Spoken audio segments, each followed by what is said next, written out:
बच्चों, आप सबका इकोनॉमिक्स +2 क्लास में स्वागत।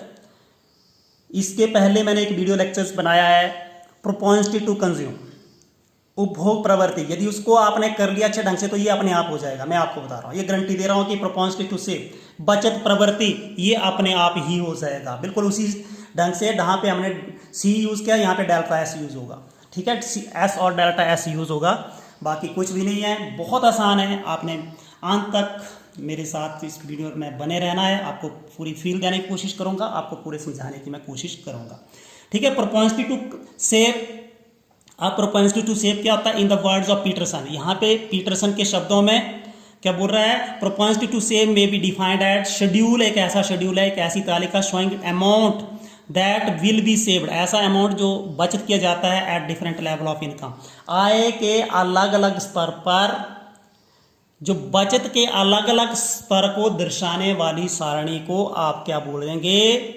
बचत प्रवृत्ति। एक ऐसी आपने देखा कि आय में परिवर्तन होता है। अब ये तो जरूरी नहीं कि आपकी जो आय हो रही है आप उसको खर्चते ही जाएंगे, उसका एक पार्ट हम क्या करते हैं? बचा लेते हैं। उसका एक पार्ट क्या करते हैं? हम बचा लेते हैं। एक बात ध्यान पर सुननी है आपने, यहाँ पे क्या किया था? जैसे आपकी इनकम है, इनकम को एक भाग को आप कंज्यूम करते हैं और एक भाग को आप क्या करते हैं? सेव करते हैं, ठीक है। और वाई को आप सी प्लस आई से भी लिखते हैं, क्योंकि सेविंग और इन्वेस्टमेंट एक दूसरे के बराबर होती है। आपको समझ आ गई होगी। अब इसके आगे हम चलते हैं, थोड़ा सा आगे बढ़ते हैं। In the words of Peterson, propensity to save, बचत प्रवृत्ति को इस प्रकार प्रभावित, इसको आप कैसे परिभाषित करेंगे, कैसे उसकी परिभाषा देंगे? एक ऐसी सारणी जो कि आय में परिवर्तन होने के साथ साथ बचत में परिवर्तन को दर्शाती है, ठीक है। एक ऐसा यहाँ पे लिखा है, schedule showing the amount that will be saved, ऐसी जो राशि जिसको बचत की जाती है, जिसको बचाया जाता है आय के अलग अलग स्तर पर, आय के अलग अलग स्तर पर बचत की अलग अलग, देखो मैं बिल्कुल सिंपल करके बताने की कोशिश करूंगा कि आय के अलग अलग स्तर पर बचत के अलग अलग स्तर को दर्शाने वाली सारणी को हम क्या बोलेंगे? बचत प्रवृत्ति, ठीक है। समझ आ गई होगी। प्रोपोंसिटी टू सेव, जैसे मैंने पहले प्रोपोंसिटी टू कंज्यूम, उसमें भी दो प्रकार के होते हैं। बचत प्रवृत्ति दो प्रकार की होती है, एपीएस और एमपीएस। औसत बचत प्रवृत्ति, सीमांत बचत प्रवृत्ति, average propensity to save, marginal propensity to save. अब इनकी डेफिनेशन देखिए। सबसे पहले हम करेंगे एवरेज प्रोपोंसिटी टू सेव, तो यहीं से डेफिनेशन होगी एपीएस, एस बटा बाई, तो वहां पे सी बटा बाई लिख देते हैं, यहाँ पे एस बटा बाई। अब देखिए इसकी डेफिनेशन तो बन गई। बचत और आय के अनुपात को हम क्या बोलेंगे? औसत बचत प्रवृत्ति। बचत और आय के अनुपात को हम क्या बोलेंगे? औसत बचत प्रवृत्ति। It is the ratio of saving to the income, ठीक है। सेविंग और इनकम के रेशो को आप क्या बोलेंगे? क्या बोलेंगे? एवरेज प्रोपोंसिटी टू सेव, औसत बचत प्रवृत्ति। अब इसको सारणी से दिखाते हैं। अब देखिए सारणी में मैं बिल्कुल दिखाने की कोशिश करूंगा, आपने देखना है, समझना है। इनकम मैंने पहले बताई थी कि 100 से 200 हो रही है, तो वहां पे 100 जब भी इनकम थी तो हम सी कितना कर रहे थे? कंजप्शन 80 करोड़ रुपए का कर रहे थे। बचत कितनी हो रही थी? 20। पिछले वाला वीडियो लेक्चर जरूर देखना है। अब 200 हो गई, वहां पे हम 120 करोड़ की कंजप्शन कर रहे थे। बचत कितनी हो गई? 120 करोड़ तो खा लिया आपने 200 में से, अब आपके बच गए सिर्फ 80 करोड़। 100 में से आपने 80 करोड़ रुपए खा लिया था, 100 करोड़ में से बच गए थे 20 करोड़। यहाँ पे 200 करोड़ आपने, आपकी आय बढ़ करके 100 से 200 हो गई, आपकी वहां पे कंजप्शन 80 से बढ़ करके 120, लेकिन 120 खा लिए, बच कितने गए आपके? 80। अब एपीएस निकालना है। एपीएस किसके बराबर है? एस बटा बाई, 20 बटा, तो बन गया ये 0.2, यानी कि आप 20% बचा रहे हो। यहाँ पे 0.2 का मतलब 1 रुपए में से 20 पैसे, तो 100 में से 20%, 20 रुपए बचा रहे हैं आप। यहाँ पे 80 बटा 100, सी बटा बाई। अब ध्यान को देखिए, ये 4 8 और ये 10 में 20, यहाँ पे कितना हो गया? 0.4। कितना बचा रहे हो आप यहाँ पे? 0.4, यानी कि 40 पैसे, 40% बचा रहे हो आप। अब इसको आपने चित्र की सहायता से बनाना है, बिल्कुल आसान है, बहुत आसान है। आपने ध्यान को देखना है। 100, तो आपकी बचत कितनी है? मैंने पहले बना के रखा हुआ है। एक्स एक्सिस के ऊपर आपने आय और बाई एक्सिस के ऊपर आपने सेविंग को लेके चलना है। किसको लेके चलना है? सेविंग। और ये दोनों किस में ले रहे हैं? हम करोड़ में ले रहे हैं, करोड़ में ले रहे हैं, क्योंकि राष्ट्रीय आय हमेशा करोड़ में होती है, ठीक है। 100 रुपए में नहीं होती है, करोड़ में होती है। तो 100, इसके सामने मैं जा रहा हूं 20, ये बन गया आपका। 200 होगी, आय बढ़ करके कितनी होगी, इधर आय बढ़ रही है, इधर आपका बचत बढ़ रही है। 200 के सामने मैं चलता जाऊंगा 80, ये 200 के सामने यहाँ पे चला गया। अब इसको मैं मिला रहा हूँ with the help of scale, ये मिला दिया मैंने आपको। अब ये पॉइंट ए था, ये पॉइंट कौन था, बी, इनको ऐसे करके मिला रहा हूँ। ये ध्यान को देखिए, ये 80 की सीध में भी चलते जाओ और ये भी मैं चलते जाओ। इस बिंदु के ऊपर, ए बिंदु के ऊपर देखिए मैं क्या निकालूंगा, APS औसत बचत प्रवृत्ति किसके बराबर होती है, S बटा वाई। यहाँ पे S कितने हैं 20 और Y कितना है आपको पता है 100, ये मैंने पहले भी निकाल के रखा 0.2। बी बिंदु पर थोड़ा सा एक्सप्लेन करना, पेपर में थोड़ा सा एक्सप्लेन हो गया तो बस काफ़ी है। बी बिंदु के ऊपर मैं निकाल रहा हूँ APS किसके बराबर, S बटा वाई। इधर S कितना है इस बिंदु के ऊपर 80 और इसकी सीध में आय कितनी है आपकी 200। समझ आगे होगी 4 बटा ये 10, तो ये हो गया आपका 0.4। मेरे हिसाब से आपको समझ आ गई है कि दोनों बिंदुओं के ऊपर आपने MPS कैसे निकालना है। MPS की समझ आ गई होगी आपको, औसत बचत प्रवृत्ति बचत और आय का अनुपात होता है।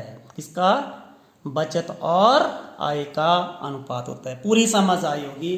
अब इसके बाद मार्जिनल, ये दूसरे वाला मैंने आपको बताया सीमांत बचत प्रवृत्ति, ये बचत में परिवर्तन और आय में परिवर्तन का अनुपात होता है। किसका, बचत में परिवर्तन और आय में परिवर्तन का अनुपात होता है। इसको बताने की मैं कोशिश अब करूंगा। ये मैंने आपको इन द वर्ड्स ऑफ NF कैशर ये याद करना है, कैशियर।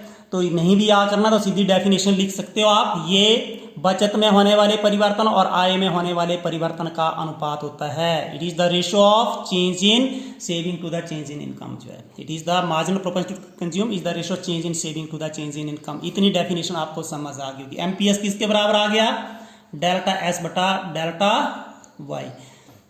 इसमें लिखना हो तो लिख सकते हैं कि MPS क्या है, marginal propensity to save, delta S change in saving and delta Y change in income.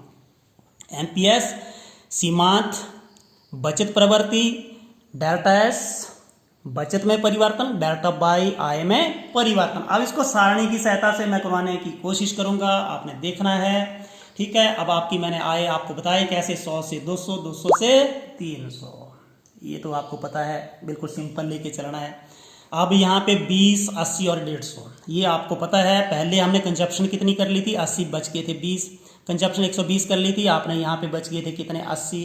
ठीक है, और ऐसे आपने इसको कर लेना है। ठीक है, और ये आपका बन गया 150 तक। अब यहाँ पे देखिए परिवर्तन, यहाँ पे आय में कोई भी नहीं हो रहा है, 100 से 200 यहाँ पे परिवर्तन कितना हो गया आपका 100, 200 से 300 परिवर्तन इधर कितना हो गया, आय में परिवर्तन, डेल्टा वाई लिखा है, डेल्टा का मतलब चेंज परिवर्तन। ठीक है, एस में देखिए इसके पीछे तो है नहीं हमारी सेविंग, 80 माइनस 20 इधर कितने हो गए आपके 60, 120 150 माइनस 80 कर दिए तो इधर कितने हो गए आपके 70। इतनी तो समझ आ गई होगी। एमपीएस निकाल रहा हूं, डेल्टा एस बटा वाई, ये डेल्टा एस कितने आपके आगे 60 और ये वाई आपका ये हो गया, ये आपकी कितनी आ गई एमपीएस कितनी आ गई 0.6, समझ आ गई होगी आपकी 0.6।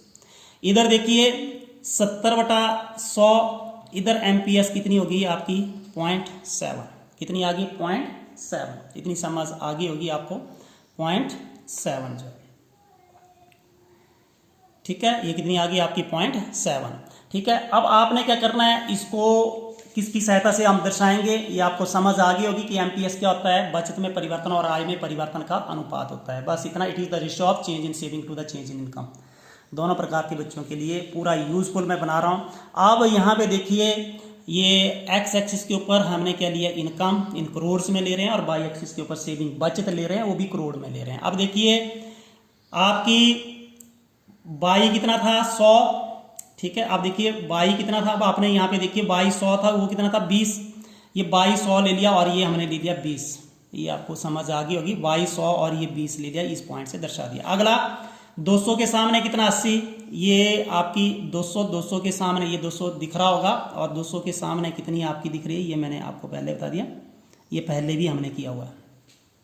ठीक है, एक पॉइंट हमारा ए बन गया और ये पॉइंट बन गया बी। हमने वाई और एस के बीच में ग्राफ बना रहे हैं, ना कि डेल्टा वाई और डेल्टा एस के बीच में। किस किस के बीच में? वाई और एस। यहाँ पे वाई ले रहे हैं, इधर एस ले रहे हैं। ये 100 था तो 20 था, और ये 200 तो 80। ठीक है, इतना आपने कर लिया होगा। अब इन दोनों पॉइंट्स को मैं मिला रहा हूँ, ध्यान को सुनना, ये पॉइंट्स मिल गए। ठीक है, अब इन पॉइंट्स को आपको पता है, ये सामने सामने मैं हाथ से ही मिला देता हूँ। ये आपका इधर, ये मिला दिया। ठीक है, 100 तो 20, और ये आपका आ गया 200 तो 80। ठीक है, अब यहाँ पे देखिए आय में कितना परिवर्तन हुआ, यहाँ से यहाँ तक आय में कितना परिवर्तन हुआ। डेल्टा वाई किसके बराबर होगी? देखिए 100 से 200 बढ़ रही है। आय आपकी 100 से कितनी हो रही है? 200। तो ये 200 माइनस 100 कितनी होगी? आपकी 100। ये समझ आ गई होगी। यहाँ पे इस x